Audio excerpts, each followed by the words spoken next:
আমি মাত্রই প্লেন থেকে ল্যান্ড করেছি। এখানেই প্রথম স্পট, এখানেই আসা আর কি ফার্স্ট। মনে হচ্ছে যে এখানে একা একা টাইম স্পেন্ড করা যায়, তো এটাই ভালো লাগছে। অনেক ভালো লেগেছে। আমি এখানে ঘুরছি, বিশেষ করে চা বাগানটা আমার হাইলাইটেড স্পট। আমি এখানে ঘুরতে চাই আরো। আমি মাত্রই প্লেন থেকে ল্যান্ড করেছি। এখানেই প্রথম স্পট, এখানেই আসা আর কি ফার্স্ট। অবশ্যই অনেক ভালো। এটা ঢাকার সাথে তুলনাই হয় না।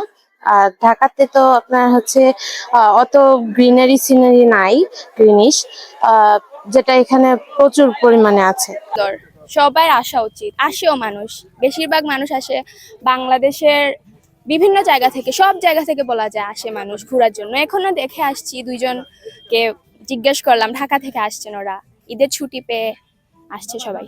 সবাইকে বলবো যাতে সিলেট একবার হলেও ঘোরার জন্য, কারণ অনেক সুন্দর জায়গা। এই জায়গা ছাড়া অনেক সুন্দর সুন্দর জায়গা আছে, সবার উচিত আসা। হ্যাঁ, ঘোরা হয়েছে অনেক জায়গায়, শ্রীমঙ্গল গেলাম, জাফলং গেলাম, অনেক সুন্দর সুন্দর জায়গা।